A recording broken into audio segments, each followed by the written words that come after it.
Okay? Let's do it.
All right, that was my doppelganger, Dominatrix, with Hot Second Chakra.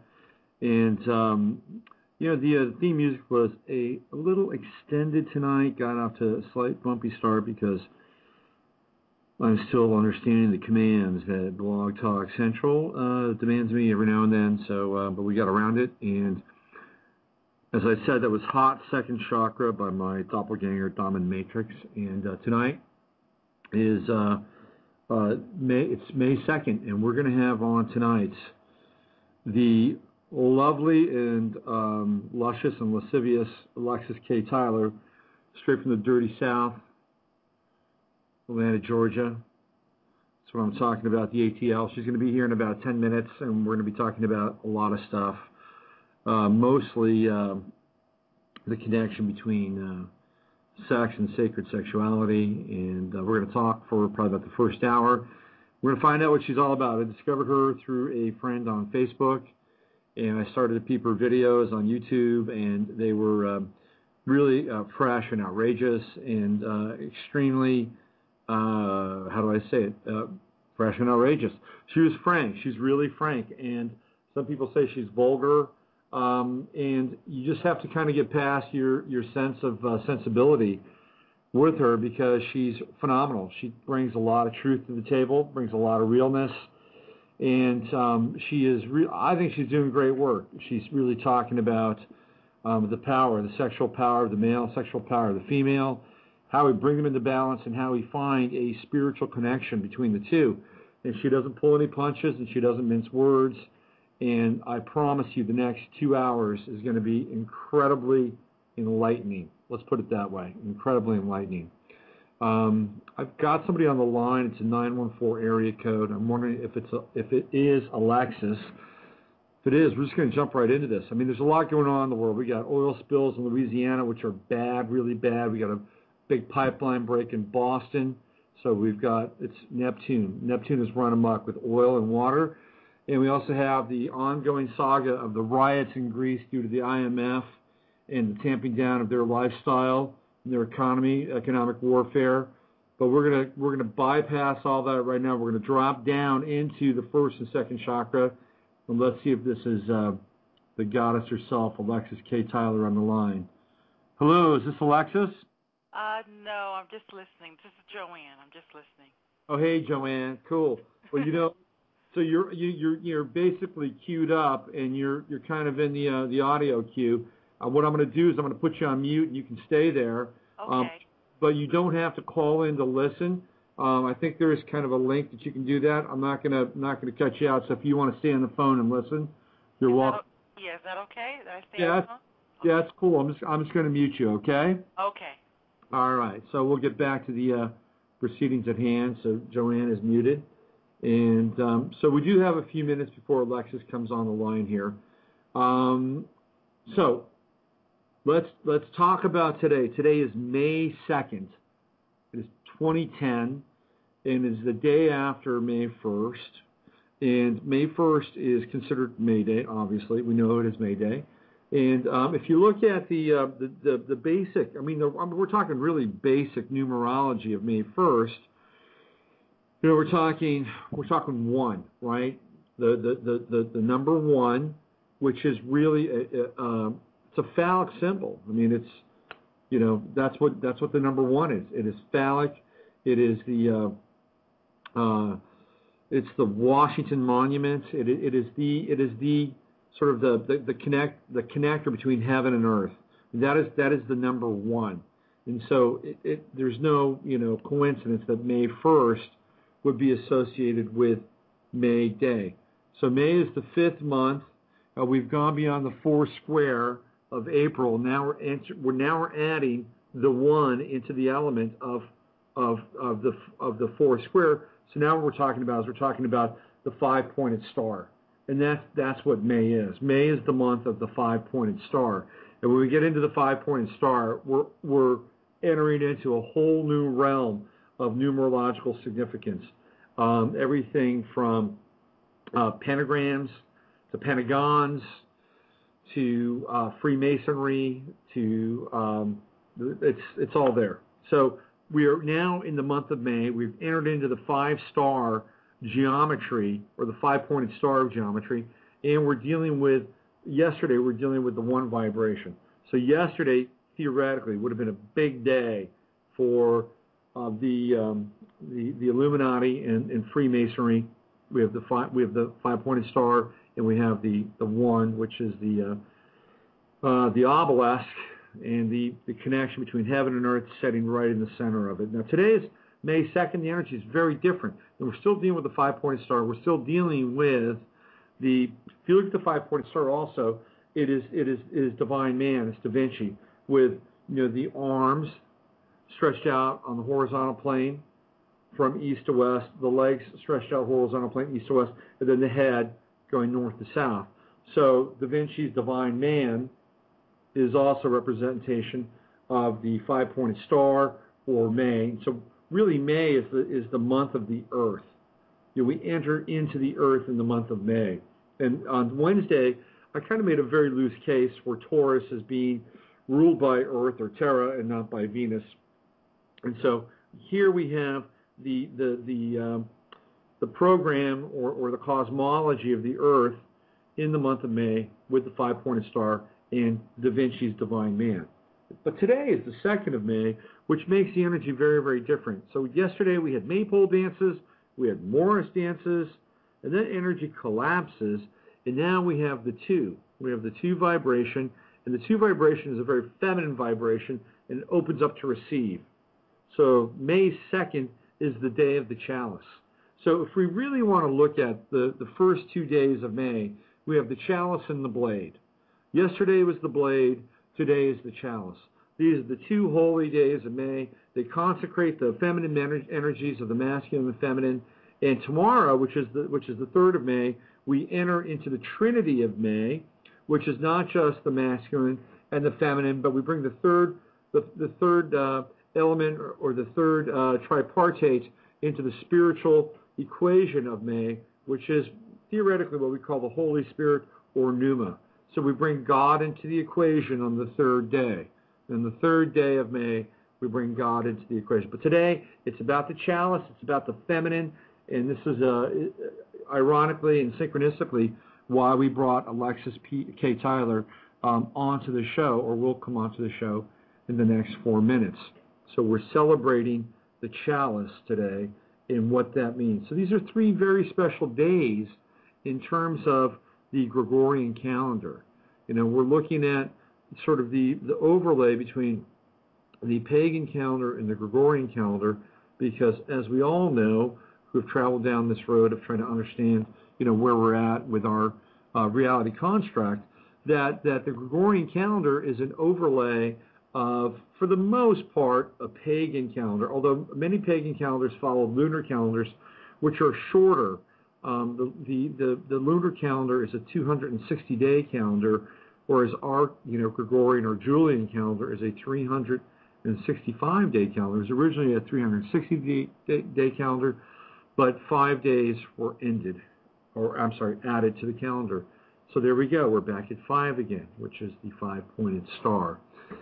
So here we are in this day, the 2nd of May, and there's a lot going on. I mean, if you haven't paid attention to what's happening in Louisiana, it's a really big deal. I mean, man, you know, we're talking, you know, I think it's close to $10 billion now that they've pretty much scratched out for, you know, taking care of that area. I mean, it's more than a mess, and it's more than a disaster. I mean, some of the verbiage I've seen around it was it's worse than an atomic bomb. So what happened on 4/20? There was an oil derrick off the coast of Louisiana owned by British Petroleum. Keep that in mind. And it exploded. Something happened there. 11 men died. 11 men. Never heard 11 before. Yep, that's right. So 11 is actually a pretty powerful number in the realm of esoteric symbology and esoteric numerology. So 11 is it's potent, and there were 11 roughnecks, as they were called, that died. I have no names, but they died as a result of the explosion on that oil rig. And I believe there are 200,000, talking 200,000 gallons of crude oil a day that are coming out of that. And I'm not sure if they've set that area on fire yet, but if they do, it's almost like it's a ritual at sea. It's like a flaming, dark alchemical ritual at sea. Oil has tons of, number of elements, not tons, dozens of elements, including iron and silver and copper and aluminum. And of course, there's many, many, many elements that are in the sea as well. And so we're not just talking about carbon and hydrogen and oxygen that are part of oil.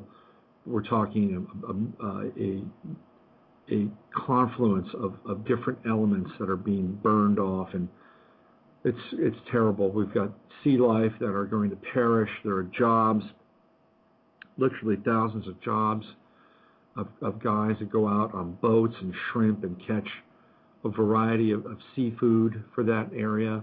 And then there's a whole industry of seafood processing, and then there's the people that drive the trucks that get the seafood to the restaurants. I mean, we're talking about an entire chain, an entire economic chain that has just been obliterated. And it's absolutely just devastating to that area. And now the oil is moving towards Florida. So now it's not just Louisiana. I mean, this is a part of the world that was just getting on its feet slowly after Katrina, and now we have this. And I don't think we really truly understand the import, the economic and the social import that this is going to have on our country and in our economy. I mean, just 105. It's $10.5 billion. I'm pretty sure that's the figure. That's what we're dealing with here in terms of how it's going to impact our budget to clean that up. It's incalculable, absolutely incalculable. And then, of course, in Boston, we have a water main that's broken, and there are millions of gallons of water that are going back into the reservoirs and the dams. It means people in Boston are without water. They're scrambling to get water right now. So we have Neptune running amok at this point. When we haven't even come close to the Grand Cross, which is happening in June, and Neptune doesn't even really play a role in that. And yet we're seeing oil and we're seeing water they're just wreaking havoc on our system. And I've got a pen pal, a cyber pen pal back east, pretty sharp guy.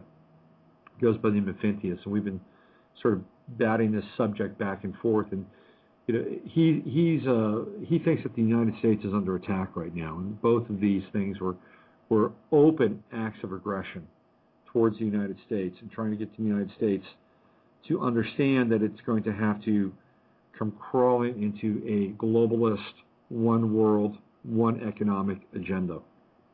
And he might be right. I would not toss it off casually. We don't fully understand what's behind these events, but they're happening with rapidity. And it's been my contention that here on the West Coast, which is where I'm living, that 2010 was the year that we're going to see the big earthquake in Los Angeles. And I said that back in February, and unfortunately, I'm going to stay by that. Just to show you that I'm not necessarily afraid of what I'm putting out there. I'm going to be down in the LA area in June. So, it may not be a great time to travel at that time, but I'm not going to let, what I think could happen actually frighten me. We're going to be where we're going to be, and that's just the way it is. So, here we are. We're looking at natural disasters or unnatural disasters, and they're plaguing our environment. So this is the time that we're living in, and I'm not sure necessarily what we can ultimately do about it. I mean, what are we going to do? We're going to bum rush Washington D.C. and get 5 million people around the giant penis of George Washington. Is that what we're going to do? I don't think so. It hasn't happened since the 60s, and even then those events were highly orchestrated to begin with. So what are we going to do? What we're going to do is we're going to look at the events that are unfolding around us. We're going to do our best to understand them and decipher them and decode them and discern what their meaning is in our lives and in the lives of those around us. And we're going to see, to the best of our ability, what's real. We're going to try to tread that razor's edge, and that's what we're here to do right now. And we cannot lose our heads. That's the big thing. We can't lose our heads while all this is going on. Cannot lose our heads. So here we go. I've got a phone call from Alexyss. She can't call out, but I get to call her. I just checked my email. It's a good thing. So let me do this. I'm gonna make some phone noises, and we're gonna call her. I'm gonna write down this number. So here we go. Good thing I'm Johnny on the spot, and this is net radio, and we can do this because I have the ability. So bear with me while I do the dial out function. And let me see here. Call out. Host, dial out. All right. Bear with me. Here we go. We're going to do this. 404. I can't give you her number. I'll have to keep my No shut here. All right. So let's see if we can get Alexyss K Tylor on the line. Let's start talking to her and stop talking about natural and unnatural disasters. Here we go.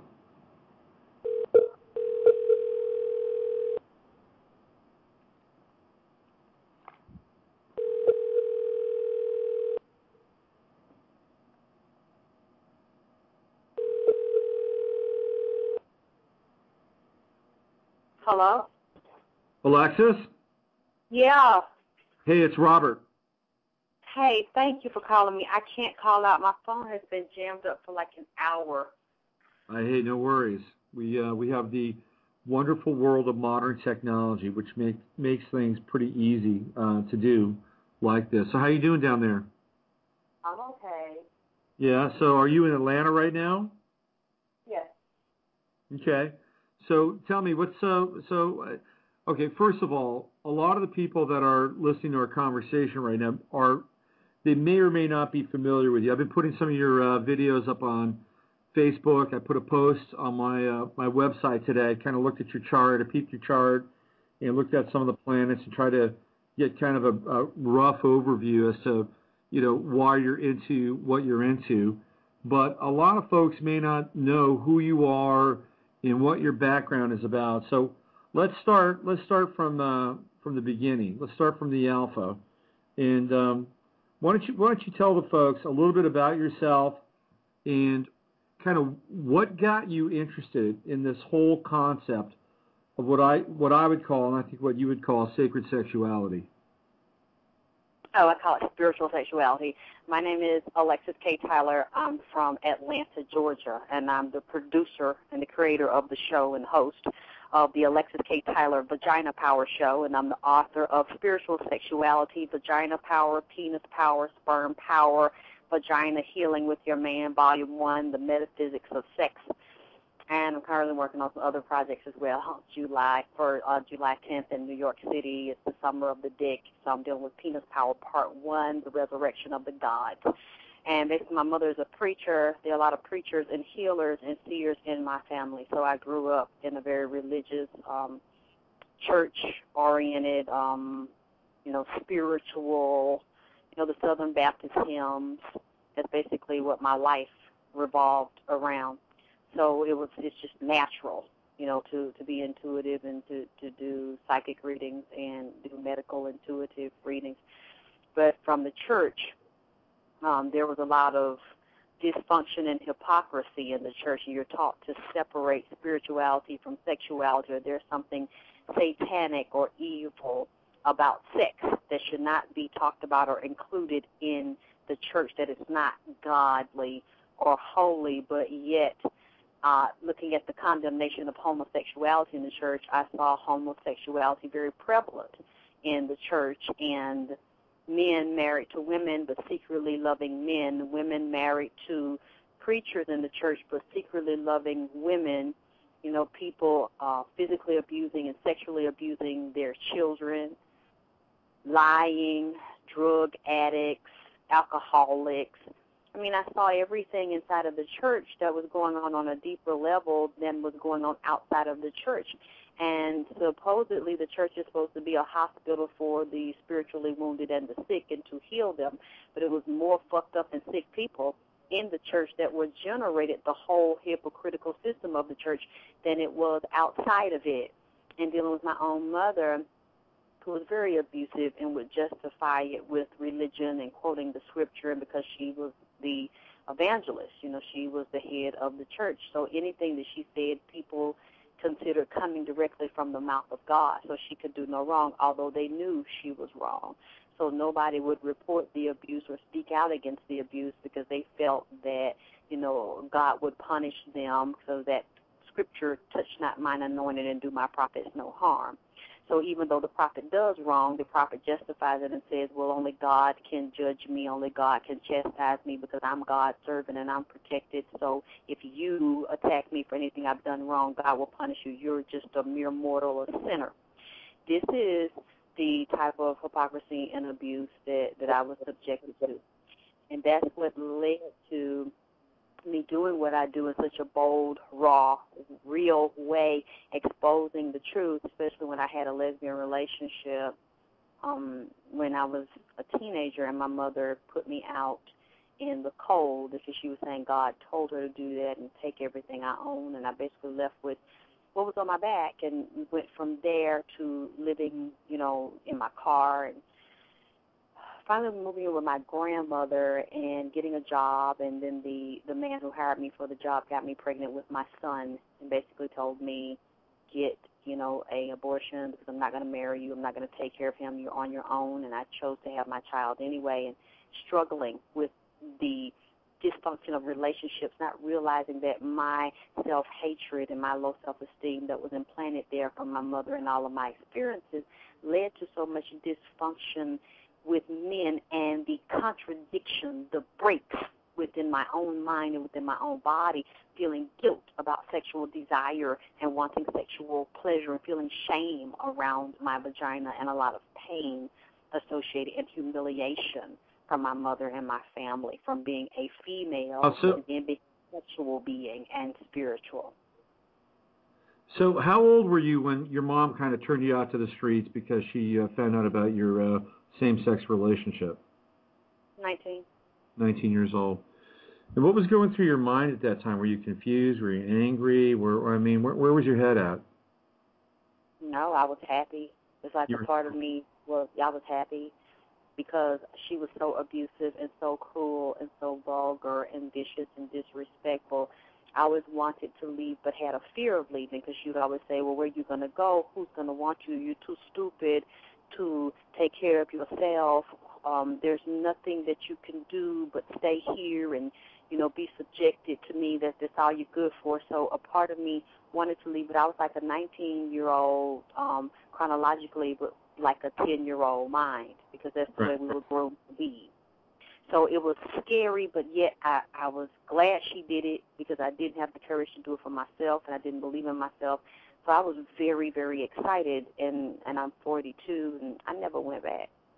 So do you think that on some level that you kind of conspired with your subconscious to create an event so that it was so damning to your mother? I mean, it would have been one thing to, like, you know, have a relationship with a guy, but we're talking same-sex. I mean, you went all the way. I mean, I couldn't. You know? I wasn't allowed to have a man.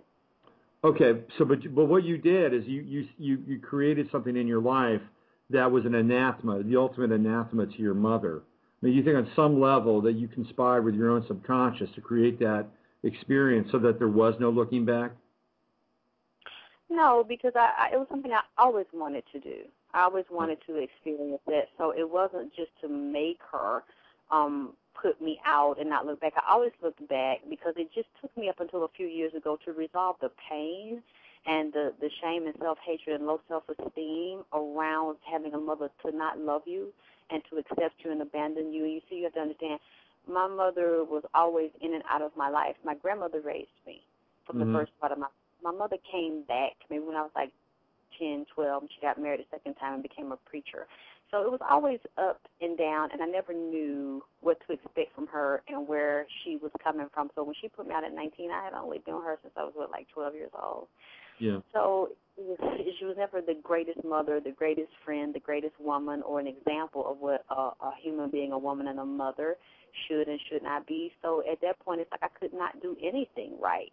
So I decided to go ahead and do what I felt. You can't be with men, you're going to hell. You be with women, you're going to hell. So you see what I'm saying? So it's like a damned if you do and damned if you don't kind of scenario. Right, yeah. So the woman that's on your videos with you on the from the Cable Access show, is that your grandmother? That's my mother. That's your mother. Now, how did you get from having a really rough relationship with her to having her on your Cable Access show where you're like, I mean, you're being really open and really honest, and she's sitting there and dialoguing with you. How did you get to that place? Well, I felt that I needed to forgive her in order so that I could heal and move on with my life and get over my intimidation of her. And I felt that it was a stumbling block that was holding me back. So she was still kind of vicious. As a matter of fact, I wasn't even speaking to her when I started my show in 2006. So then she saw, her friends started to tell her they saw me on TV.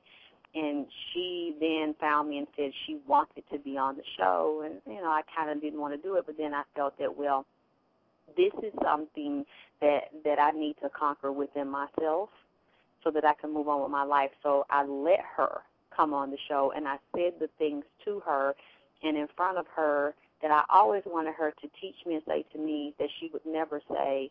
And it was a way, too, it's just like putting it in her face to say, look, you deliberately blinded me. You deliberately abused me and hurt me, and you set me up to be used and abused by the world. So it's just like putting it in her face and making her deal with what she had forced me to deal with, a lot of abuse and pain. Well, I got to tell you, she's a real trooper on those videos. And, you know, people, first of all, there's no real context in a lot of ways for when people see those videos. I mean, they know who you are, but they don't know who she is. And because I've shared those videos with a number of people, and, you know, they don't know, you know, that that's your mom. And when I tell them that that's your mom, I mean, their jaws kind of drop. And the amazing thing about those videos is that her timing is, like, impeccable. I mean, she's like the best straight man, you know, that you could have ever asked for. I mean, if you're Johnny Carson, she's Ed McMahon. I mean, this is really kind of entertaining and compelling video. And the fact that people don't know that, and the fact that people don't understand your past with her, just adds a whole nother layer to this, which is just absolutely fascinating. What kind of terms are you on with her now? Well, I speak to her when she speaks to me. So, you know, that's basically how it is. You know, if she doesn't want to speak to me, then she is unavailable. So I've just learned to deal with her on her terms and not expect her to be what I always felt like I needed her to be, because I feel like what she is what I needed her to be for me. So did doing those shows with her make you closer to her in any way, shape, or form? And did she understand more about you when you did that stuff? No, because it takes two people to make a relationship. So when a mother can turn her back on you from birth and be in and out of your life, she doesn't really have a serious attachment to you anyway, not in a positive way, and then abuse you all your life, then no. She already made up her mind the way she wants to be. That's what a lot of people have a problem understanding, and they let their mothers abuse them. Because if that's her history, what makes you think she's going to change? That's amazing stuff. I mean, even after all those videos and all that work, you still have a wall of separation between you and your mom. Fascinating. Can we talk a little bit about the role of the black woman in the family? I managed an apartment building in Oakland, East Oakland, for about 4 years, and you know, it was really tough. But it's an experience I would never change. You know, it's like I saw a lot of stuff there, and you know, if I had to do it all over again, I would do it. I may do it a little differently, but I'd do it. But one of the things that I saw was obviously sort of the headline material. You know, black mother raising children, generally with multiple fathers, and then of course playing, you know, sort of the AFDC card and getting money and having, and it didn't bother me if they got AFDC as long as they tried to better themselves and get a job and, you know, go to school or whatever. Well, it wasn't a big deal for me. I wasn't like a hardcore right winger, because everybody needs a little help in our society. But they didn't always do that. But what I did see was I saw at a very fundamental level the fragmentation of the family, especially when there was a young male and a young woman that were being raised by a single mom. And it was a very intense experience, and I could see how the identities of young men and young women were forged in that environment, and it was painful to watch. And I'd like to know if you have anything to say about that, and how, in your mind, we can go about healing that rift, not just in the black community, but in the community of men and women of all races and colors. I mean, well, I think that's everywhere, not just in California, and to me, I always say that, and people want to attack me when I say that it goes back to the psychology of slavery. It's a slave mentality.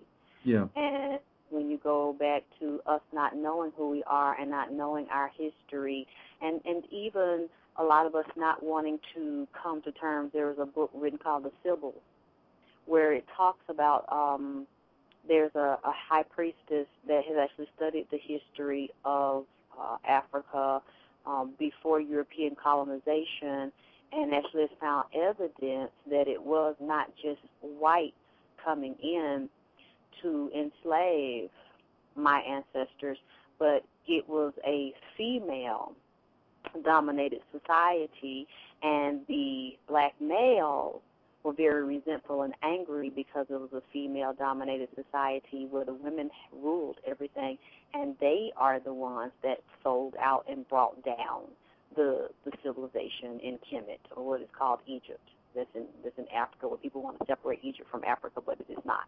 That's right. So we don't want to deal with the fact that our ancestors, are responsible. It's their sins that have caused us to suffer then and even to suffer now.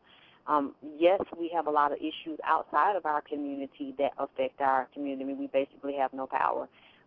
We don't control our own neighborhoods. We don't control our economy. We don't own any real estate. So without land, you have no power. And many of our people, unfortunately, are so wrapped into consumerism, being slaves to labels and what's the hottest record and the hottest dance and the hottest shoe and outfit, and the other issues I see is abortion as well. We have no value, no respect for our body, so abortion is the new birth control. When I know, and a lot of people know, that Margaret Sanger, that created Planned Parenthood, is one of the eugenicists who loves the fact that so many black people, the statistics say, I don't know if it's true, that more black people die through abortion than black-on-black crime now. So they're loving it when all these black women go use abortion as birth control, and then it is a biological product. The aborted fetus is a biological product that makes a lot of people a lot of money. It's not just destroyed biological tissue. Once it is detached from the black woman's womb, having black men in prison, that's one of the issues. Having black men, because they don't know who they are, know that they respect their woman or their own sperm and the offspring that they create, and walking away from that has created a problem. I think unemployment in our community, or minimum wage employment, is an issue. So there are so many things to me, and black women not respecting themselves and sleeping with anybody and not using birth control and having babies by these different men. You see what I'm saying? There's so many things. Yeah. That create You know what's really interesting? I mean, you kind of glossed over just a little bit, but you were hinting at something, which was the collection of genetic material through abortion, and then you kind of went on to something else. And when you were mentioning that, just as you were approaching that, I wrapped my head around that, and I thought, you know what? I never really thought about that from that angle. I mean, where does the genetic material go, and what do they do with it? And you're right. I mean, Margaret Sanger is a complete eugenicist and a complete racist. There are quotes all over the internet that talk about, having less, black people on the planet. That's out there. It's not the hidden history of Planned Parenthood, but it's part of it. It is the hidden history of Planned Parenthood, but it's out there. I mean, you can see that. And but where were you going with the hidden genetic material? That's fascinating. Well, I mean, I was just, not trying to go too deep with that, because I don't know, what you or your audience knows or thinks about that. But yeah, they do stem cell research with the cells from aborted fetuses, because they're very they're fresh, and they're very good at helping to regenerate spinal cord tissue. Right. So when people have accidents or they've been paralyzed, they just have outlawed it in the United States. I mean, but that still doesn't mean it's not being used, and they create other products out of it. And a lot of those parts, just like when people die and they take people's organs, even though you check no, you don't want to be an organ donor on your driver's license, or when people die in the hospital and they don't tell the family that they remove a lot of things, or they will remove them from somebody that's on life support. Many times, if they know the person has good organs, they're not going to just hold the person on life support. They're going to go take the organs. I know some circumstance personally happened in my family, and it's happened to a lot of people, especially people of color.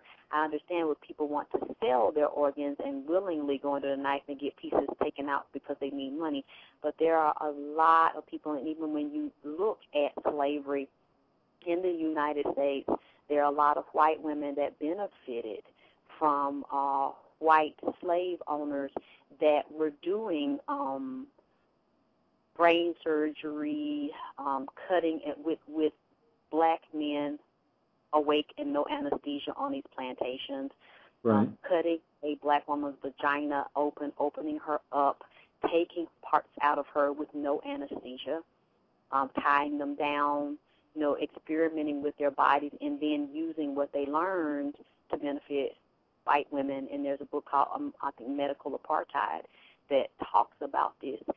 So it's not uncommon for them to take a black person's organs in the hospital and nobody can do anything about it, or when they find out it's basically too late. And like I said, in my family there have been some people that happened to, and then lawsuits around that because of what they did to them and did not ask them. And many of our people have suffered that way, and a lot of medical advances have been made because of what people have done to our ancestors that were enslaved, and it still goes on. And it doesn't, I don't know if you remember a few years ago, I think it was in New York, one of those cities there, where there was a man, I think he worked for a biomedical company, something where they had parts, all types of organs they sell, and joints and cornea. He had made a deal with a mortician to go in, and when people died, the mortician was letting him have organs out of the dead bodies and then take them and sell them, got very wealthy off of those body parts. And some kind of way someone told or found out about it, and they were doing autopsies, or they were doing like scans. I don't know if it's an MRI scan, basically X-rays of the bodies, and seeing that where the bones are supposed to be in the legs, it was like UV pipe. Wow. Because he had been taking them and selling them to this man that worked for this company that dealt with all of these human parts and tissue and joints and cornea. And then come to find out, when they found the people that had received the parts, a lot of those people were sick because they had HIV and hepatitis. That's Right. what some of those corpses had suffered from, but they didn't care. I mean, he was just getting the money and giving the undertaker the money for the parts and then selling them for thousands of dollars. So this is stuff that, unfortunately, us in the public don't know about, and we're given information so fast that we don't have a chance to hear and to read everything. That's right. Yeah, we're barraged by a machine gun, or an array of machine guns of information, and then when we get the information, we rarely have time to digest the information, and when we're hit with more information, and things just go down the memory hole very quickly, and we're being peppered with the next round of stimulation and distraction on a constant basis. So I would totally agree with you. For a while, I guess it was a couple of months ago, so I was dating a young woman who was mixed, and I started to look at sort of the history of slavery, and I wanted to understand part of where she came from and what her experience was about. And there were two things that really popped out for me. One was that the slave trade actually came out of Providence, Rhode Island, and the main guy behind the slave trade was a man named Aaron Lopez, and he had actually been visited by George Washington. And Aaron Lopez and a couple of other guys from Spain were kicked out of New York by Peter Stuyvesant, and Washington went and visited them and basically said, when the war is over, you guys will be able to practice being merchants again. And in turn, they actually helped fund Washington's fight against the British Army But Aaron Lopez was one of the main slave traders during that time. And then the other thing I found out during sort of my little research is what happened. Once slaves got to the colonies, there was a guy that had been brought over from Europe who basically showed plantation owners how to psychologically traumatize the males and the females in the colonies and on the farms, the plantations with the whip, exactly. And he would take the males, he'd find the alpha males, and he would whip them into submission, because now he would then have a psychological pull over the females, and he would make the males submissive to him. And I was sharing this with a friend of mine. It's absolutely tragic, but I still think that this practice goes on today in our culture, only it's much more subtle than a bullwhip. It's through advertising and commercials and marketing. What do you have to say about that?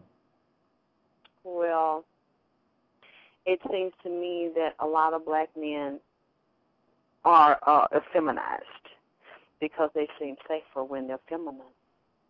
And a lot of black gay men have told me they feel that they are safer in this society because they are feminine and they are seen as harmless or less threatening because they act like a woman, and they feel like it's easier for them to move through without dealing with confrontation from white men. Interesting. Very interesting. So do you think that what we're talking about here is kind of it's an adjunct to that somewhere down the line this is how this is manifested, and now it's purely psychological and it's triggered by commercials and memes and symbolism in our society? Yes, it's always been that way. Like you said, yes, it was more physical at one point, and they realized they could not do that anymore, so they're constantly shifting the game. Right. But then you have to realize that we have a lot of black people that like the way that it is, and they exploit other black people. So, yeah, I see it's like a system within the system, or a dead nation within a nation. And I can't just say, oh, white people and everybody else is the total problem. Right. What we are seeing, yes, is a condition as a result of a group. I wouldn't say all white people. Some would disagree and say that all white people are racist because they benefit from white supremacy, and they don't have to think about racism because they are not subjected to racism, and they get white skin privilege because they are white. However, I still don't believe all white people are racist. You have to realize, if you haven't already, there's still a deep level of racism that black people inflict upon each other with light skin, dark skin bullshit. Straight right. hair, nappy hair, good hair, bad hair. This is still a very serious problem that causes black people to attack each other based on light skin, dark skin, European features, African features. Women and men still humiliate and degrade their children or other children if they have more African-looking features or darker skin, as well as the exploitation and the sexual subjugation and molestation of children. So a lot of this stuff we do to ourselves. You're absolutely right. I mean, so the young woman that I dated for a while, she was enrolled in a private school that was all white, and she, really received a fair amount of grief from these white kids, and she stood up to them, and she didn't get a lot of support for standing up to them. This is in Maryland, by the way. And then when it got so bad, her mother decided to get her out of there. She put her in a primarily all-black school. She said it was even worse because she wasn't dark enough. I mean, it was an incredible conundrum for her to have to deal with. And I couldn't even really understand. I could understand it, but I couldn't. Certainly emotionally, I couldn't relate to it. And it's interesting that you bring that up. I mean, you're fairly light-skinned yourself. Did you experience this? I still do. Yeah. It's still an issue. Yeah. Wow. Well, let's see if we can shift our conversation a little bit of this out of the first chakra. Let's go to the second chakra, because I really want to talk with you about sex, because I got to tell you, I live in California, and have you ever spent any time in California, by the way? Not yet. I look forward to it. All right, I think you'd be a superstar in California, and I'll tell you why. Because right across the bridge from me is Marin County. And Marin County is the hotbed of what we call kind of Western Tantra. I mean, it is like, polyamory, Tantra, you name it, it's there, right? And but they talk about sex in this really kind of, I used to go to these like sort of, trance parties with trance music, and, it was all very Eastern and all very evolved and all very up in the head. And, it was almost like they had to have kind of like a spiritual excuse to have sex. And I kind of stepped away from it. Like, this is, I would listen to this music. I'm like, where's the funk? Where's the bottom end? Where's the sex in this music? You're giving me all of these, images of chakras and, all, these sacred imagery in this music, but I'm not really feeling the sex. And yet there was this whole sex culture related to it. But to me, it was kind of psychotic. It was like, it was out of body, really. But what I love about your videos is you get right down to it. I mean, you get right into that second chakra. You start talking about sex, and you're very real about it. And I love it. And I want to talk a little bit more about what your connection and how you perceive spirituality and sexuality, and where they literally and figuratively come together. Well, I teach it in a way that it is intuitively given to me.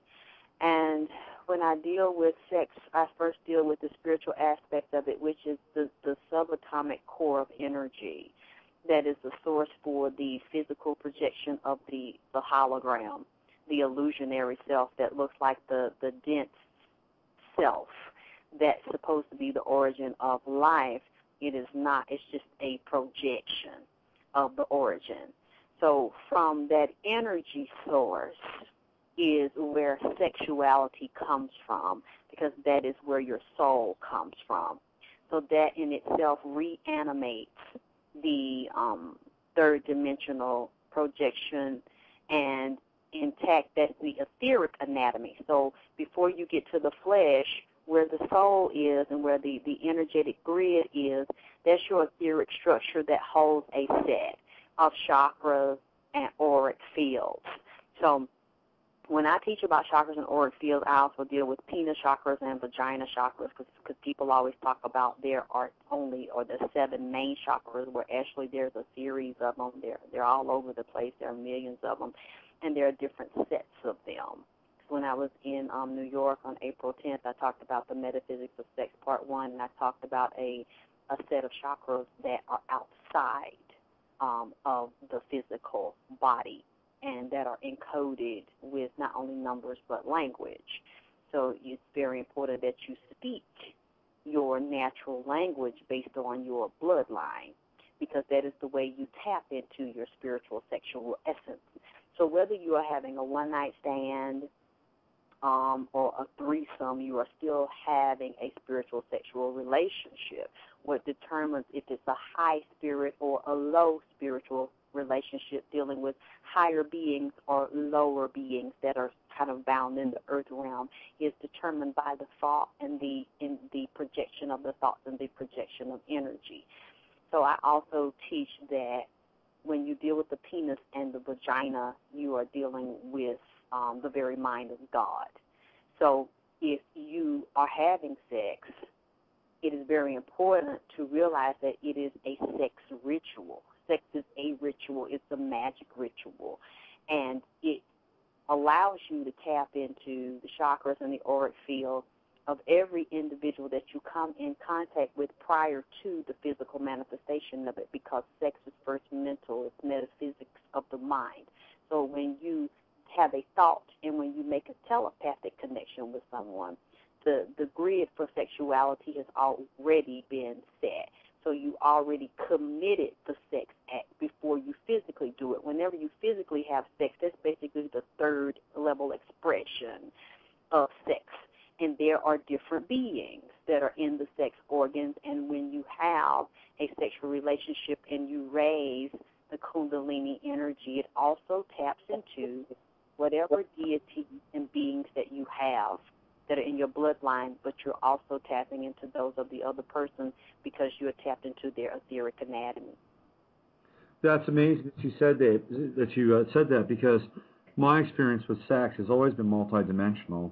And I've always felt as though that when I was engaged in the act of sex, and especially with somebody that was really aligned with me, that there was this incredibly open field. And I mean, there have been times where I've just felt completely, for lack of a better term, archetypal. That I always wasn't myself. I was bigger than myself, and same with the person with me. And and that makes complete sense.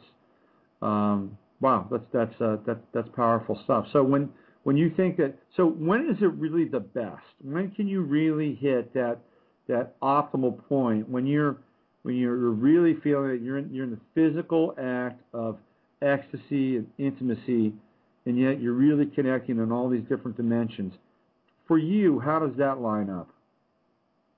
Well, I always tell people, too, sometimes you just have those connections with someone, and you don't have to get readings or do your astrological chart or deal with numerology. It's good to do, but I've also seen people do that and still not really be compatible, because just because someone is a sign that is compatible with yours still doesn't mean that everybody that has that sign is compatible with you, because it still depends on the time.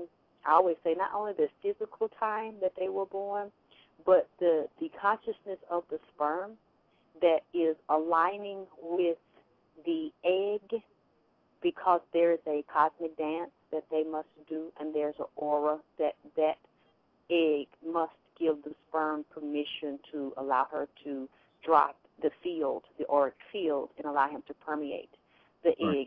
So if there's conflict within the mind of the mother and the father that created that person that you are sexually attracted to, many times they have karma, although your signs are compatible, to work through that will cause like divisions with you. So the sex might be wonderful, but at the same time you're exchanging some of the person's karma. So and you're actually imposing it on your etheric field. So it's very, very important to be aware of who you are and be balanced, and you even need to be shielded when you are having sexual intercourse, because you don't know what beings are floating around. You don't know which ones are looking to breathe, to inhale and exhale from that experience. A lot of times people have walk-in beings that will come in during a sex act or even after a sex act, depending on what beings are hovering around the aura and the chakras of the person that you're having sex with.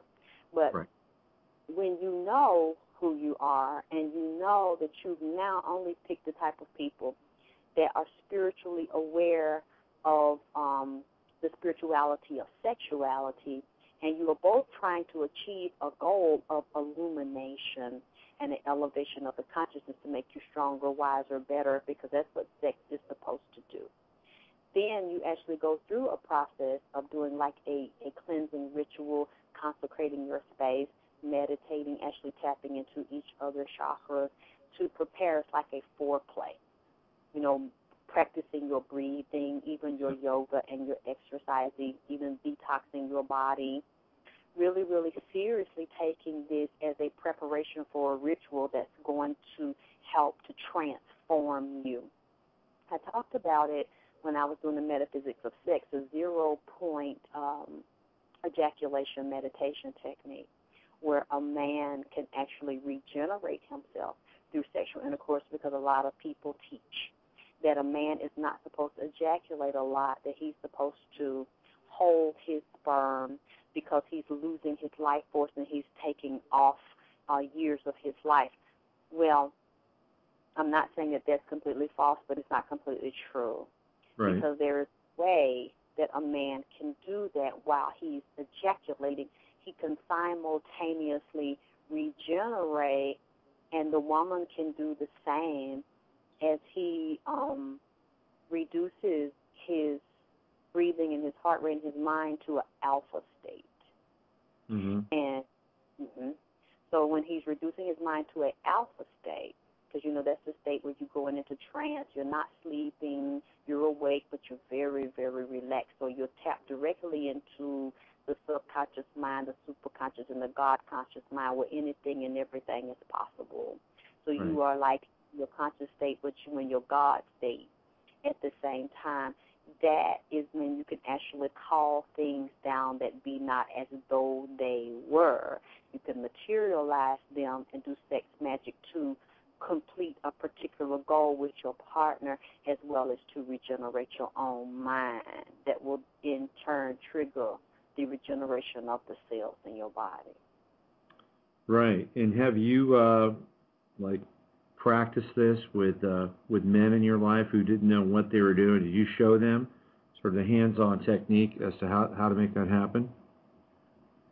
With the regeneration? Yep. It just came to me when I wrote my lecture on the metaphysics of sex for April 10th. So to be honest with you, I've actually been celibate the past few years, and it's in my celibacy. Interesting. That I started to do this show, and I received my information. That's awesome. So how's that going for you, being celibate? Well, it's a choice.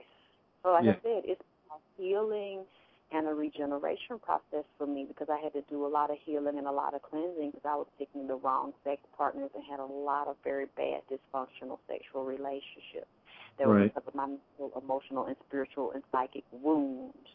So I had to get back in touch with myself, and I had to start my healing. Right. So are you in some ways preparing your temple to meet a for lack of a better term, a soulmate, or somebody that can really match you in terms of your intention and your intellect and your body and all those other things? Yes, because I do readings for people, and I do intuitive life coaching for people, and I always tell everybody to study Think and Grow Rich by Napoleon Hill, because the woman is the generator, and she creates her world, or she destroys her world, and everybody that comes in it only co-creates at her consent.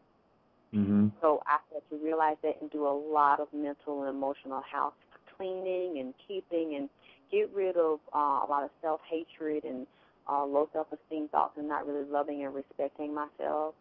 And that's why I talk about that so openly to people on my show, because they really want to hear the truth, and they're in a lot of pain, and they want to be set free. So they want somebody that's going to be real with them.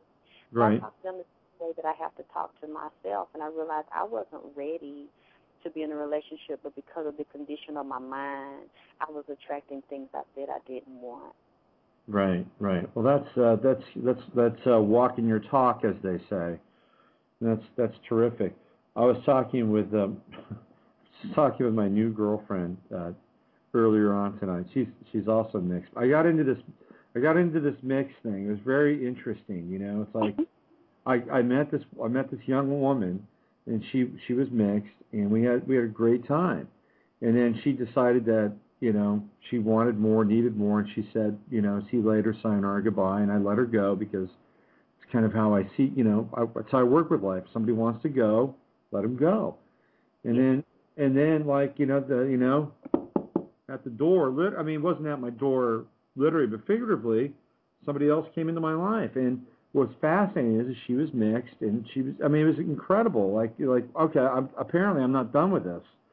Wow. And so we've gotten very close, and she said to me tonight that you have a foundation that you work with women that have been abused. She told me this. Is this true?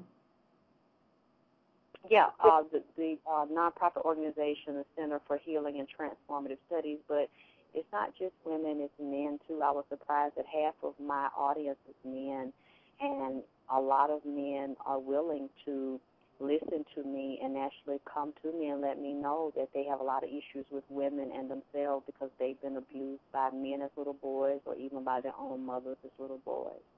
So when I do the intuitive life coaching, that's how I do it. I see where their wound and where their need is, and then their spirit guides work with me and mine, and I create a program based on where their guides say that the wound and the issue is.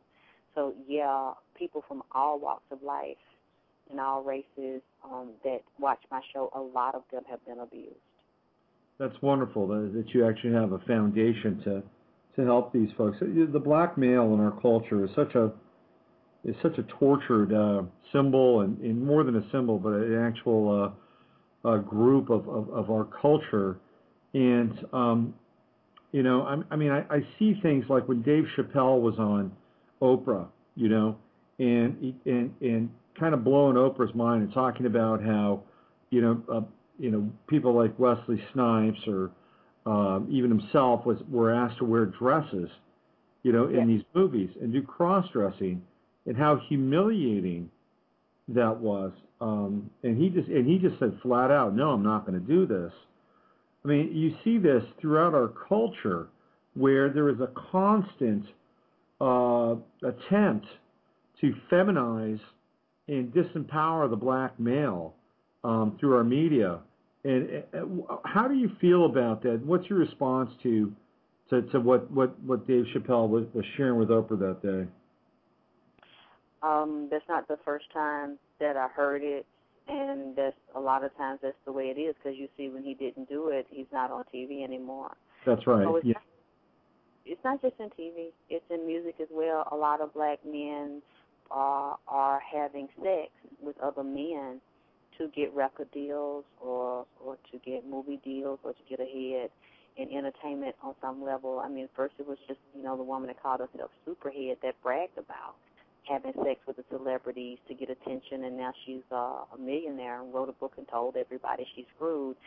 Well, now men, a lot of them are secretly going through, black men, going through the same type of deals, having to do the sex ritual to be able to get things that they want. Wow. So on my website, I've done a couple of posts about Jay-Z and the Illuminati, and not just Jay-Z, but Nas and Kanye, and the whole Rockefeller thing. What's your thoughts on that? Because from the lyrics and a lot of the symbolism and the handshakes, I would say that there's definitely something dark going on there. What's your take? I don't know if they're particularly involved in it, but I believe that the system exists because we see so many symbols around us, and when you look at basically knowing our history, those symbols come from Egypt. So those Right. symbols belong to us. The obelisk, you know, the beautiful obelisk of the phallus, the ankh, you know, which represents the womb and the penis. Right. When you look at the six-pointed star, it represents the vagina and the penis, because you have the two triangles merging, one up and one down. Right. So many of us don't realize that is our technology and that is our sacred geometry that is also inside of ourselves. So when we see those, subconsciously it activates something within us. And basically now our knowledge of our ancestors and that technology has been used as a weapon against us to enslave our people, and it's around us, but yet so many of our people perish because of the lack of knowledge. And then around us at this very moment, we see on so many levels, it's like the system being locked down, rights being taken away. They're saying that this new healthcare program that's being created is actually going to hurt a lot of people because they'll be getting drugs or medicines or things that is going to actually help to reduce the population. Right. So when you look at a lot of these things that they say, you can see the evidence of this society exists. But I don't know which celebrities are a part of it. Right. It's interesting. Just before you came on, I started talking about the symbol or the numerology of May. You go from April, which is the 4th month, which is the square, and then you go to May, which is the 5th month, which is the 5-pointed star. And then when you add in May Day, which is the first day of May, we were talking about the obelisk. We're talking about the maypole, which is the obelisk, which is the phallic symbol. And then if you add the 5 to the 1, you get the 6, which is the 6-pointed star, which is exactly what you're talking about. And it's fascinating. And today is the 2nd of May, and I thought it was interesting that you're here with me on the 2nd of May because the number 2 is feminine, and it's receptive. It's the chalice. So if yesterday was sort of the May day or the day of the May King, which is represented by the phallus, May 2nd is, to me, the day of the May Queen because it is the feminine. And here we are, the number 7, and we're talking about esoteric mysteries with you tonight. I thought that was pretty cool. Fascinating. Beautiful stuff. Yeah, I thought it was fitting. So I wanted to relay a personal experience with you, or to you, and then I wanted to kind of get your take on this. I guess this is maybe about a year ago, and I was actually coming out of my marriage at the time, and I started to look around and just hang out with women and to see kind of what I would be interested in terms of if I wanted to be with somebody after my marriage, what that would be like. And I started to pay attention to black women in a way that I'd never paid attention to before. And the thing that I really enjoyed about relating with them was, for me, how open they were, and that there was a level of like flirtation and kind of frankness and not being afraid of me that I often experienced with mostly white women. That was really refreshing to me. And at that point, I said to myself, this is something I wanted to explore because I didn't feel like there was a lot of fear there. And as a result of that, you talked about how things happen, in these subtle levels, in these etheric levels, and you're absolutely right, because I made a decision to explore, for lack of a better term, interracial dating or interracial, coupling, and then it became manifest in my life, and it was very interesting. But I want to ask you, just in terms of my experience, or how there was just a different racial connection that I experienced with black women that I did with white women, that was just more open and more, I don't know, it was more honest. Can you talk to that in any way? Well, I guess it's just maybe there was something more of a value or open to you because it's different. And I think sometimes some black women might be infatuated or fascinated to date a white man, or are actually flattered that a white man would ask them out. Because some black women have a self-esteem issue and don't feel beautiful in this society and dealt with so much racism and rejection. So, and then we know a lot of white men are told not to date us and not to have anything to do with us, like that's a step down. Just like for the opposite, a lot of black men will date a white woman and that's a step up for him, or a trophy. So many times he will want the taboo. He will want something that he cannot have, and black men will say that white women are more open and less dramatic and argumentative than a black woman. So that's why I'm surprised that you're saying, that the black women were very open and very kind to you, but sometimes it is like a self-esteem booster to some black women that have self-esteem issues, and they're very flattered because they feel that a white man would, especially one of quality, would not pay them any attention in a way to be serious with them. A lot of us believe, based on the old slave movies or during slavery, that a lot of white men could not love or appreciate a black woman because we are only projected as sex objects, and believe that because a lot of white men have treated us that way, that they couldn't possibly see you and love you without being racist towards you subconsciously in some way, or not really wanting to have a family and children with you. You could only be the whore and never the wife. So all black women don't feel that way. It's like a lot of us are afraid to go to that level because we don't know if we can take you seriously, because we don't know if you would take us seriously and value us because you've been taught to devalue us. Yeah, the thing that I found pretty quickly, because I'm fairly sensitive and intuitive myself, and the thing that I found was how quickly they were able to get into their heart chakras. It was like, I was like, it was like, wow, you just got there really fast. There wasn't a lot of, ritual or engagement. You just went there. And to me, that was really refreshing. There was a lack of fear there that I found, like, I just didn't find in other places and spaces. So, yeah. Particular women that were so, their heart chakra was loving, and they didn't have a lot of blocks because of pain or any racial issues. So yes, you're very lucky. Yeah. So let's. I think somebody wants to talk here, but before I start taking some calls, why don't you tell us about the Summer of Dick and what that's about, and how you see that unfolding in your life? I'm very excited about it because it's celebrating the phallus and the beauty of a man and the God consciousness of a man, and waking up and resurrecting the God consciousness of a man, helping men to love, honor, and respect their bodies and not be promiscuous or devalue or humiliate a woman that gives her body to you, and realize the responsibility of resurrecting the goddess in her by coming to her elevated as a god.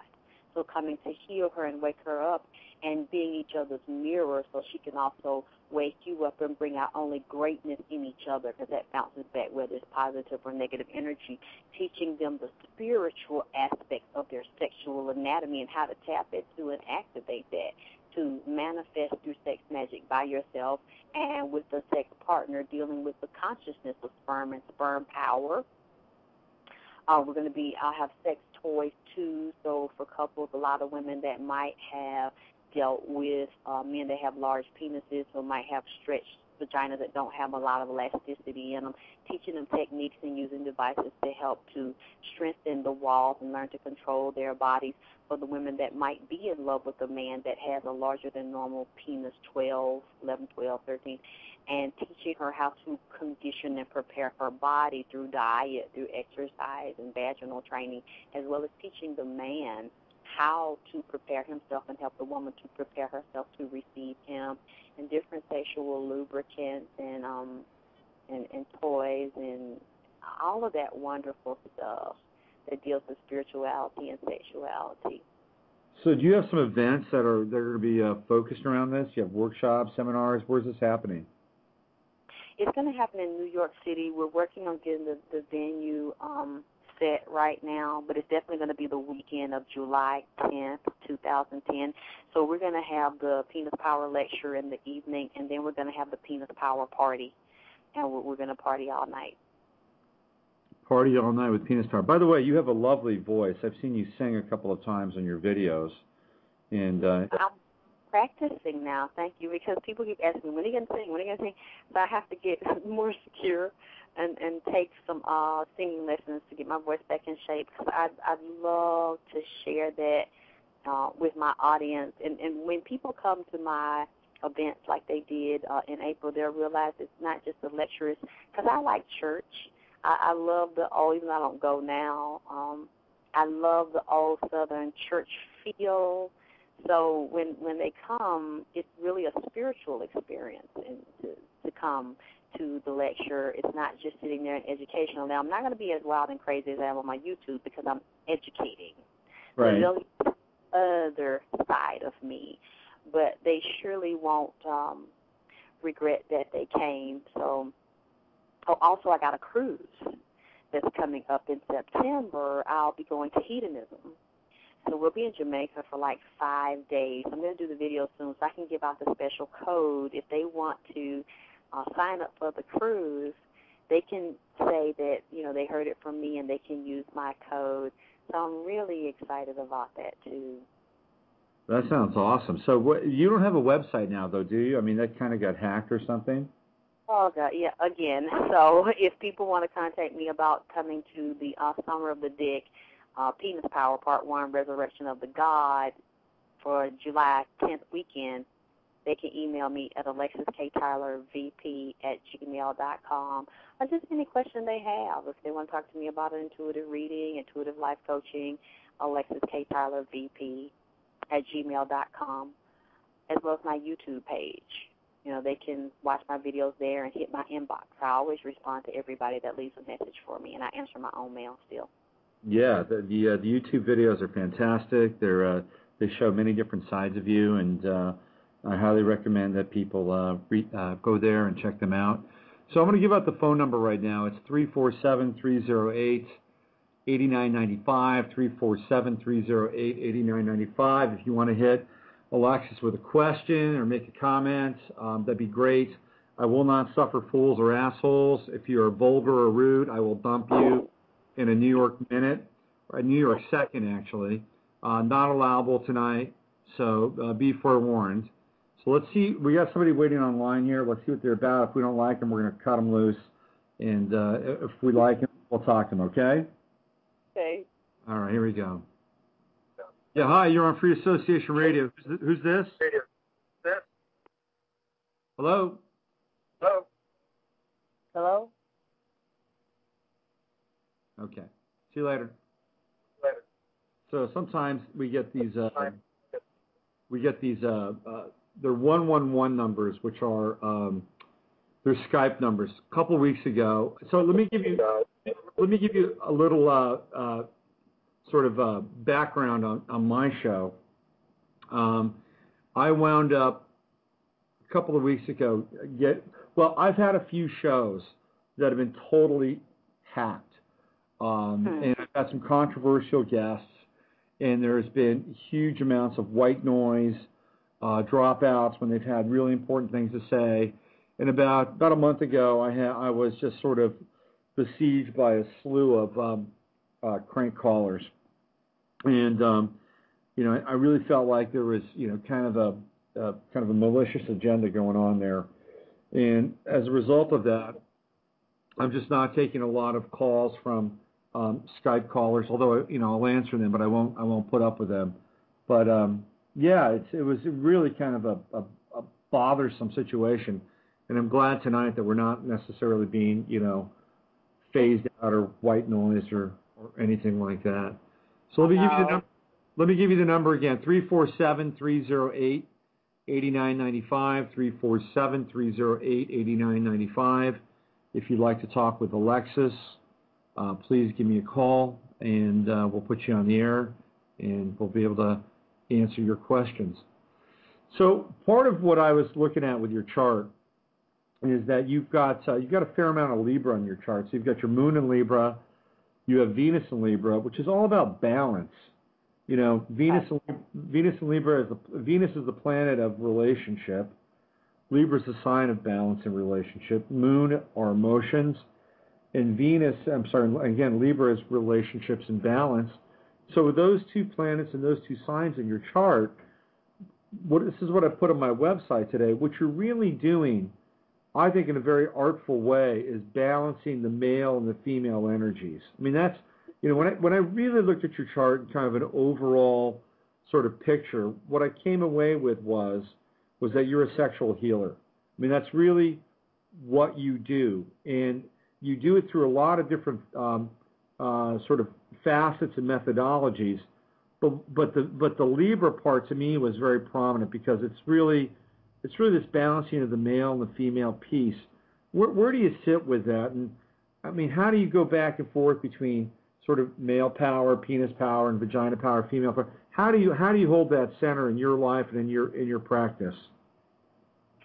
I just intuitively do it. I deliver the information the way it's given to me.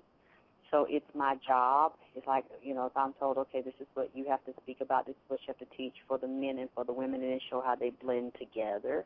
That's the beauty of it. And even for male-male relationships, woman-woman relationships, I have to show there's still spiritual sexual energy and how it blends together. Yeah, that's great. So how do you feel about homosexuality? I mean, obviously you had a same-sex relationship when you were younger. Do you feel like it's cool and two people are loving or having an ecstatic sexual experience? Or do you feel like that they need to be just as balanced and conscious, as aware as people of different sexes? They do, because I have a lot of fans that are gay and lesbians or bisexual, and they get hurt a lot. A lot of men hurt other men, and a lot of them are just driven by sex, and a lot of gay men are lonely and want serious relationships, and a lot of the men they meet don't want to be serious. They want to play, and they want to meet people on the internet and have group sex, and a lot of the parties where they're spreading HIV really rapidly and not feeling accountable to tell their partners. So this is when you deal with the consciousness of HIV or any other virus, you're basically dealing with electromagnetic frequencies and vibrations. So when the vibration, where there's a tear in the chakra and in the auric field because there is a dis-ease process in the mind or self-hatred, then the vibration lowers and it opens you up to match the frequency of a virus. So a lot of gay men that are in these relationships have issues with self-love and self-respect. So once they balance themselves out, and it's a part of their karmic agreement to reincarnate in that life, or to reincarnate and become a transsexual, a transgendered person, or a transvestite, or a gay person, it's like all of these things that we experience, or be bisexual, is a part of our karmic agreement to learn the lessons that we need to learn to illuminate on our journey. The only thing I don't like is when people lie to each other and infect people and hurt them. Right. Well, being truthful is part and parcel of your sun sign, Sagittarius. And your birthday, you share a pretty cool birthday with Jimi Hendrix and Bruce Lee. You know that, right? Of course. And then there's Robin Givens. Yeah. Yeah. I interviewed James Toback, who was the director of Tyson. We talked a great deal about Mike Tyson, who I think is kind of a tragic figure in our culture on many levels. I'd love to know what your opinion of Mike Tyson, and from a cultural perspective and also from a spiritual perspective. What do you think of him and what happened to him, and where do you think he's at right now? See, I haven't kept up with everything, but somebody told me he was on Oprah. If it wasn't earlier this year, it was last year, and he was talking about the death of his daughter, and that he admitted that he did beat Robin Givens, and he did rape women and was very abusive and brutal to women. But a lot of times it's like we have a beast at a feast. You have a black man that has been brutalized himself and caged. So there's a lot of rage and anger in him from society and his experiences, or a lack of experiences of a mother and a father. So already has a very cold and damaged heart, and has an issue with women and society, or sometimes feeling overpowered by society and racism or any other blocks that he feels are impeding him from being a full man and manifesting his destiny. So what is the easiest thing to do? Many black men will beat up on and overpower a black woman because he cannot overpower a white man. He cannot control his condition or his circumstances. He cannot determine his own fate. Wow. So the black woman is the victim because she tries to shield her man, or she looks to him for support and comfort and love, not knowing that he does not know himself. So there's no way that he can shield and value you, so you have to pull back and learn who you are and realize that you're really the generator for a lot of the things that you see, that you like and that you don't like. And we have to pick men that are not suffering from that sickness, that mental illness of self-hatred and menticide. So it looks like on so many levels he didn't know himself, and he was struggling with trying to find himself and fight his own demons. That's the most powerful and vicious enemy that you would ever have to overcome, and that's your own mind. Once I watched that movie, Tyson, it was clear to me that he was a completely socially engineered creature. And I use the word creature. He was not a human or a person. Wow. And he, and it was all about tapping into his rage. And, look, it could have been worse. He probably could have been incarcerated, but they pulled him out of there, and he was taken upstate to Cus D'Amato's, boxing farm up in upstate New York, and they turned him into a killer. And a lot of people made a lot of money off Mike Tyson, including Don King. And once he went to jail, a lot of the fight was out of him. And you can see in his last fights with Evander Holyfield that he had nothing left. I mean, he was just, the anger and the rage in the machine was just gone. And it was quite sad to actually see. It wasn't sad on some level. On another level, it was like, okay, now he has a chance to be a human. He and Robin Givens were the Beauty and the Beast, weren't they, on some level? Yes. Yes, and like you said, this society glorifies either the effeminate black male or the beast that will make money as a gladiator. Yeah. Those modern gladiators until they're worn out, and then you get the next crop. We're going to exploit what we fear in you. If we can use that in a way that makes us feel safe and that we can exploit it and make millions of dollars out of it, you can be a beast within a box. Yeah, a beast in a box, or a ring for that matter. Yeah. The ring, you're still dealing with sacred geometry when you box somebody in. That's right. You're absolutely right. So I actually have a drop on you here. It's about 3 minutes worth of you're talking about the power of sperm. So I'm gonna play this. This is part one. I like part two a lot as well. But part one is the intro. And if you want to catch part two on YouTube, you can. It's about 3 minutes. Let's listen to this. And it'll give people kind of an understanding about, where your head is at, what you talk about. And I'll catch you on the back side of this, okay? Okay. Here we go. Welcome back to the Alexyss K Tylor Vagina Power, Penis Power, and Sperm Power show. We're going to get a little bit more detailed. We're going to go deeper, so stay with me. If you think it might sound crazy or far-fetched and you don't understand it, it's okay. Just bear with me. I'm going to take you on this journey, and I'm going to explain to you the spiritual power of sperm. See, sperm in itself, and many of us miss this lesson because our mamas didn't want to tell us this, and we were given all the fake rules. We were told, now you sit like a lady and you keep your legs closed and you cross your legs and you make sure that when you cross the street you look both ways so that no car is coming, you don't get hit, and you make sure that it's red and it's not green.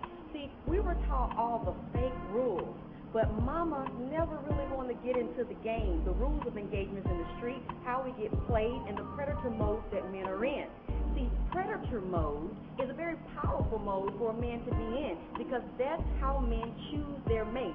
That's how men decide if they're going to settle down or not. That's how a man decides which girl is going to be his hoe, which girl is going to be his wife, and which girl is going to be his mistress that he pays for and puts her up in a nice penthouse and buys all the nice jewelry and gets her hair fixed and makes sure she has nice, pretty clothes. See, men have that agenda locked in the mind of their sperm.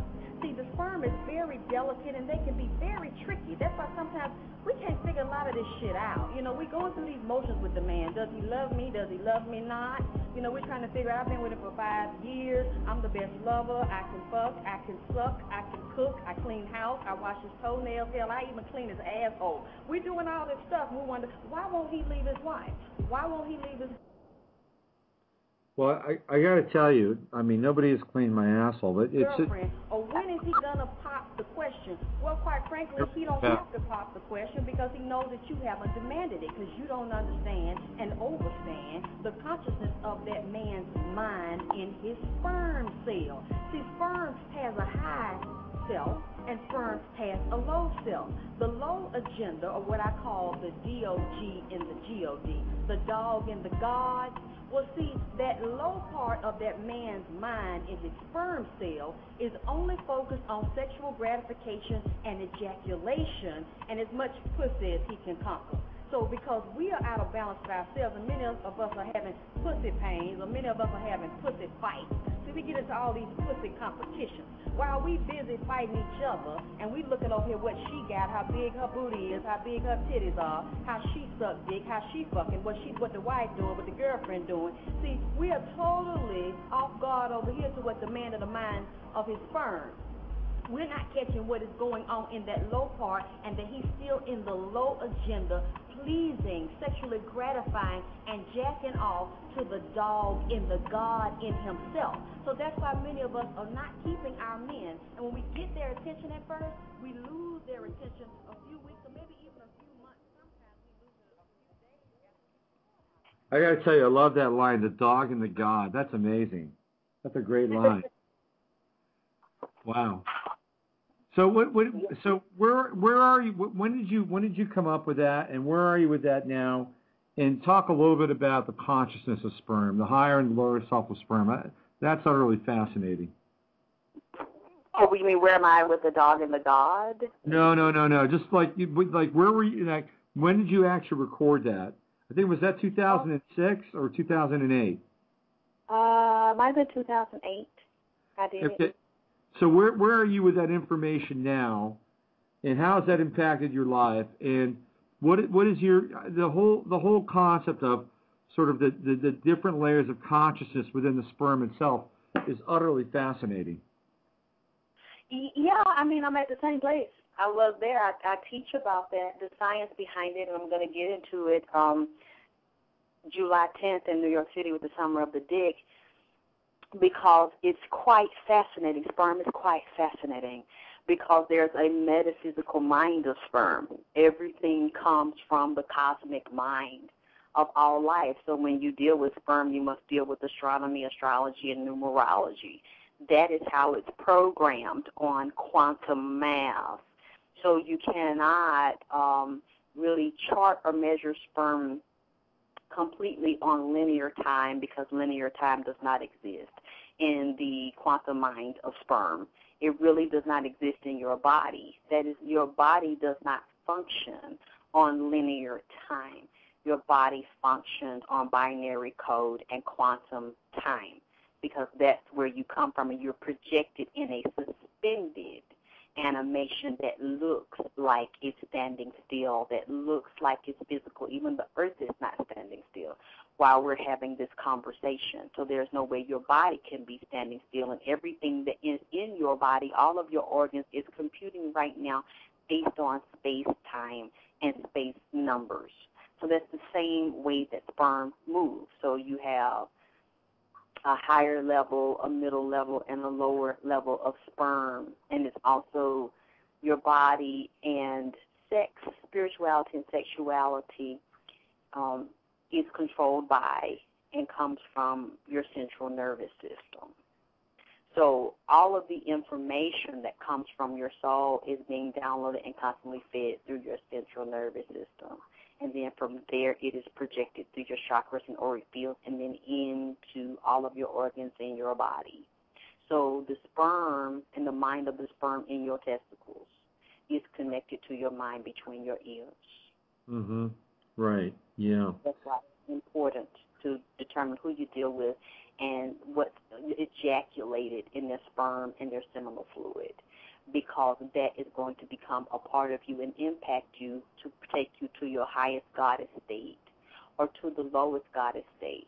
And if he's moving from a place that projects his sperm through ejaculation that deals with the old brain, the paleo-mammalian brain, because if he's controlled by that brain, is controlled by the 4 F's, fight, flight, feeding, and fucking.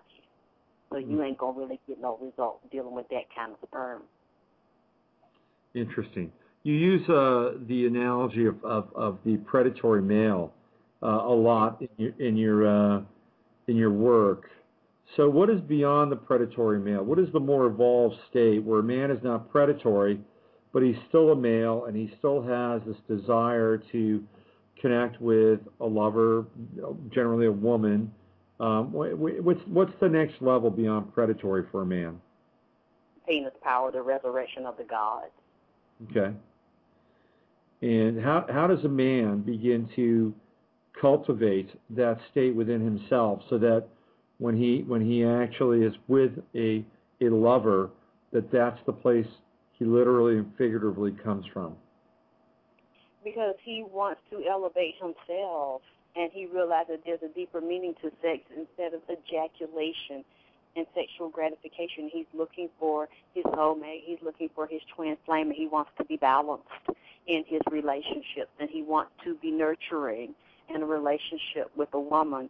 So he will look for all of the weaknesses within himself and start to balance himself out and consecrate his own mind and his own body and spirit and clear out the issues that he has within his own chakras. Because a lot of men have heart chakra issues. So they can be sexual with a woman, and they feel safer sharing their dick with her and not sharing their heart with her, because it makes them more vulnerable, and it's kind of weaker for them to have to open their heart to a woman, and then more of a fear of being hurt. He doesn't have to do that if he's just having a sexual experience. So a lot of men won't admit that to women. A lot of women don't know why it's just sexual, why am I in love with him and he's not feeling the same way towards her, because she didn't identify that he has a blocked heart chakra. So he cannot give her nothing but sexual pleasure. So when a man is ready to move beyond that, he faces his fear. And he deals with the heart chakra and the pain associated with it so that he can project love into the ethers. And a woman can respond and then receive it and have it reflect off of her membrane back to him. So for a lot of men, here's my take, okay? For a lot of men, they have incredibly unresolved relationships with their mothers. Yeah. And so what they do is they wall the heart off, because for them to open up the heart is for them to then project onto the woman their maternal needs, maternal desires, all of these things that are completely unresolved for them. And so therefore they can come from the first, the second, the third chakra, but not the fourth chakra. And so when they do open up the heart chakra, what they have is they have an atrophied relationship with the female, because they have not dealt with their mother issues. And so then when they finally decide to open their heart and be with a woman, then their vulnerabilities and their insecurities and all these things that come up based on abandonment with the mother rise to the surface. And then women tend to reject them at that point, because they see them as being fallible, they see them as not being the men that they married, they see them as being children. And so therefore men on some levels in our culture are in a double bind, because once they do and that stuff comes out, then they are summarily rejected because of that. And when that relationship fails, they just build a higher wall around their heart. You understand what I'm saying?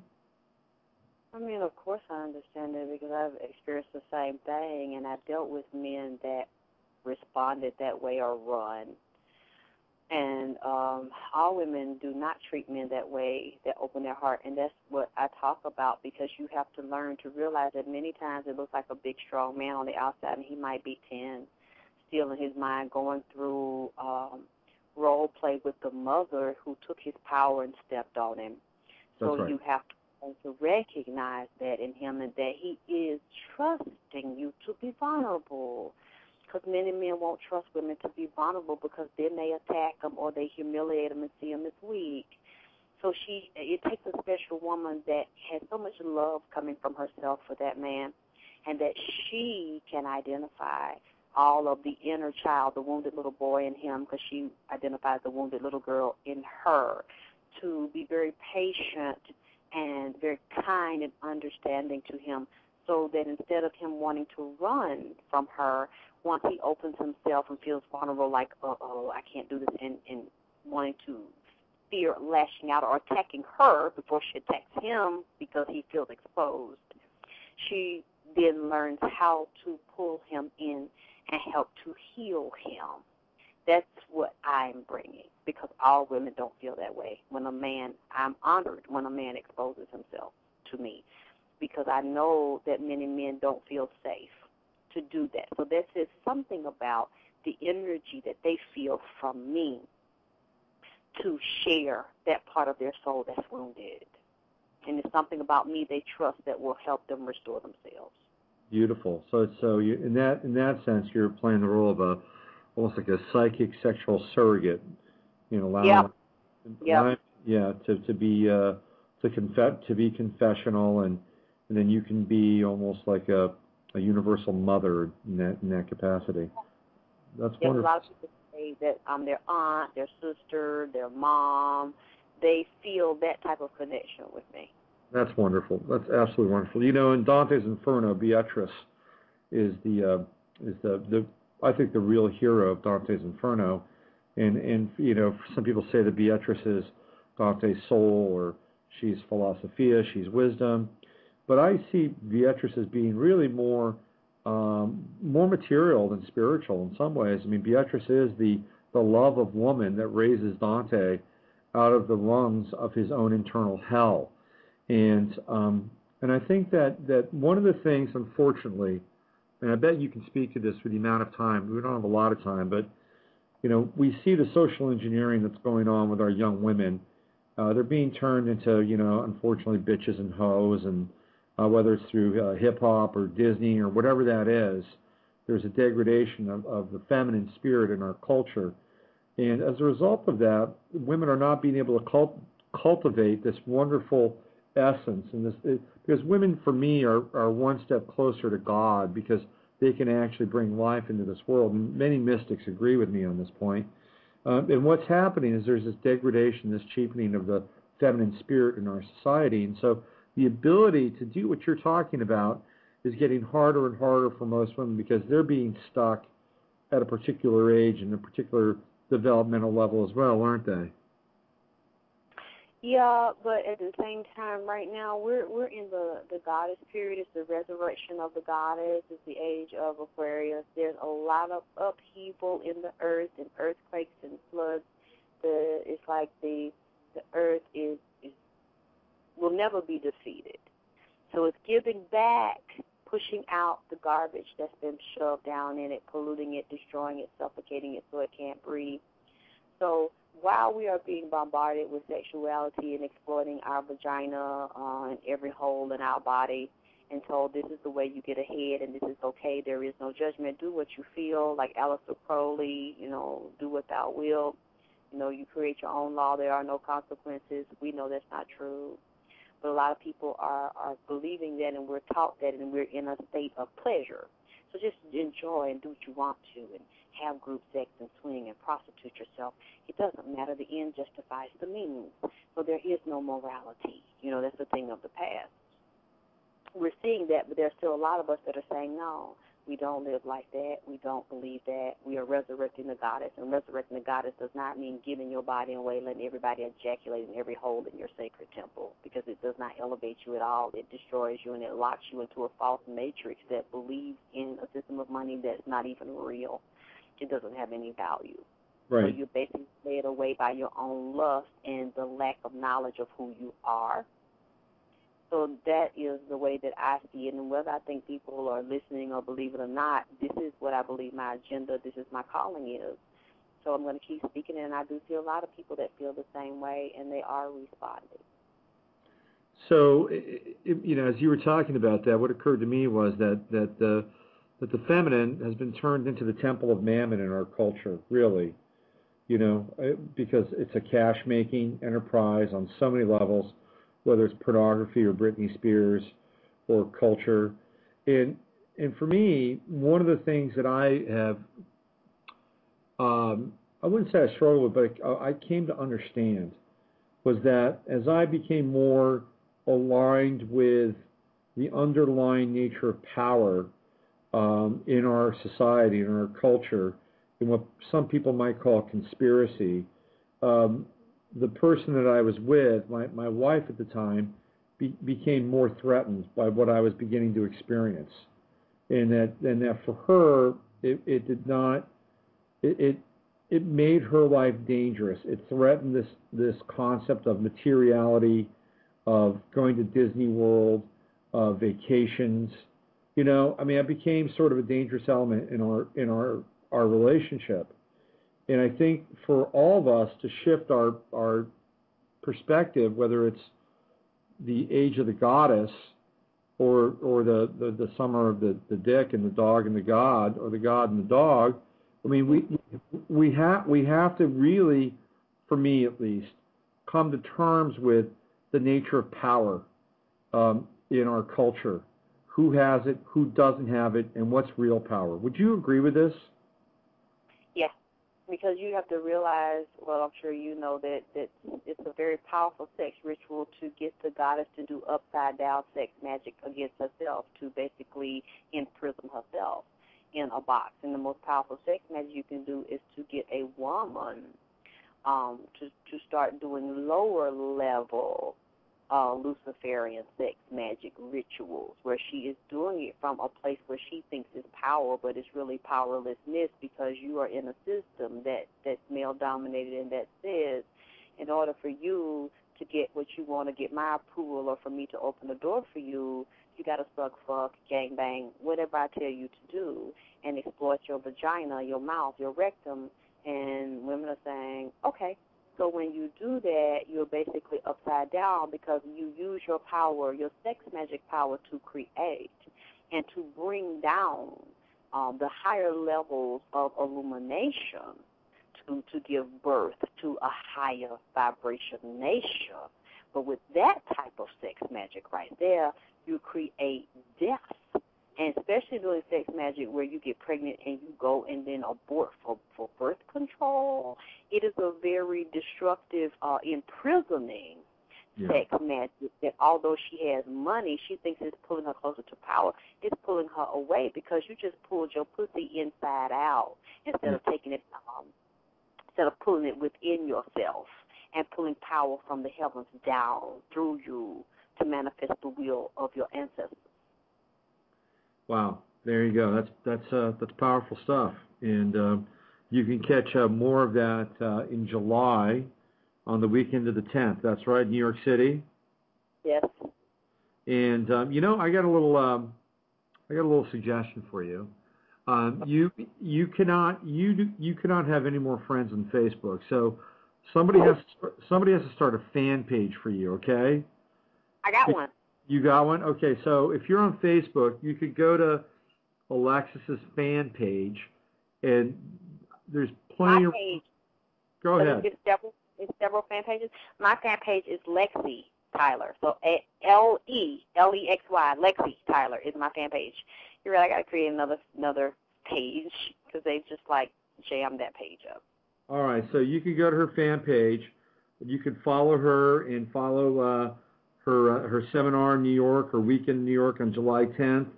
I think it's probably going to be outrageous and informative. And I wish you could come.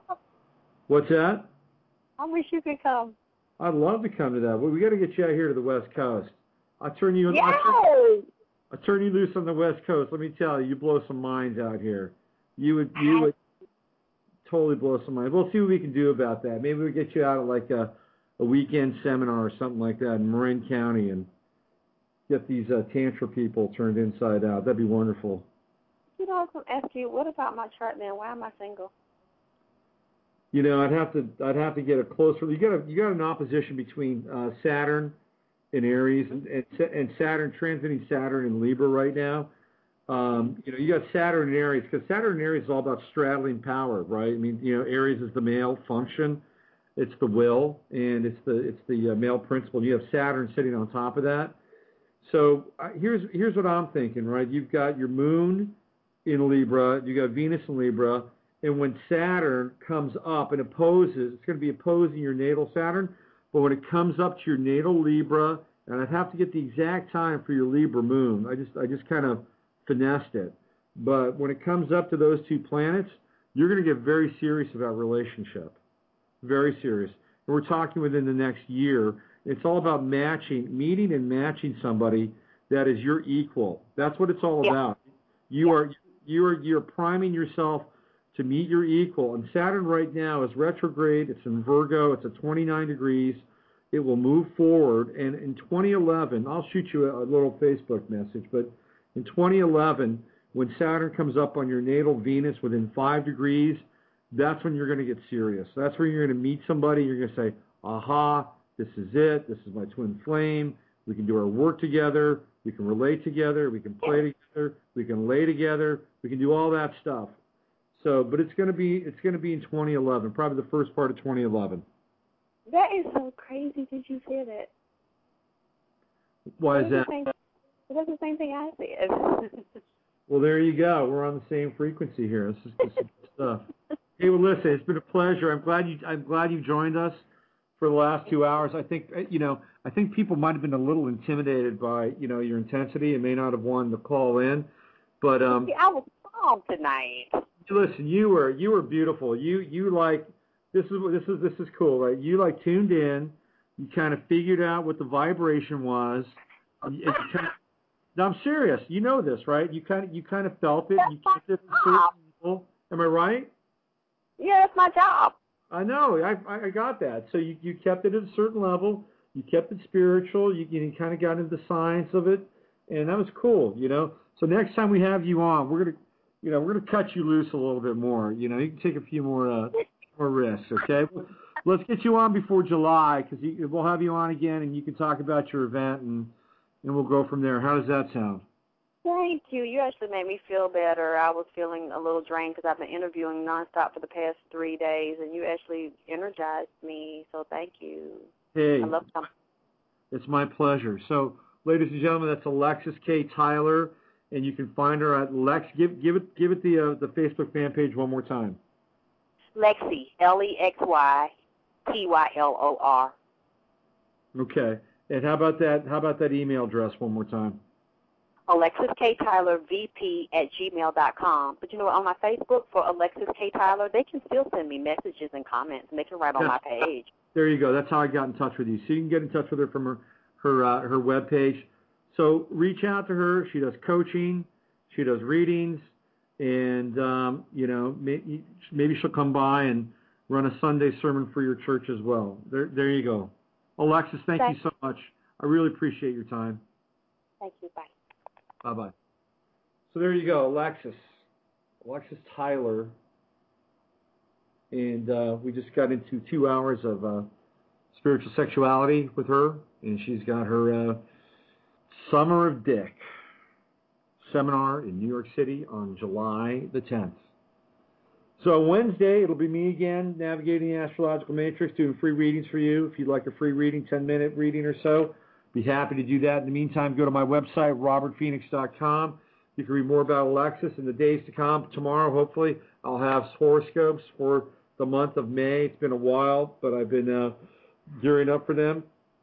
And we're also going to be looking more at the disasters that are starting to occur with more and more frequency this coming week. I'll even have a sports post on the Golden State Warriors, the San Francisco 49ers, Don Nelson, Mike Singletary, for all you sports heads. All right, so that's it. That's another Sunday night. It's in the books. Thanks for going far. Remember, use your head to discern what's real and use your heart to stay open to what's possible. Until Wednesday, this is your host, Robert Phoenix. Stay strong.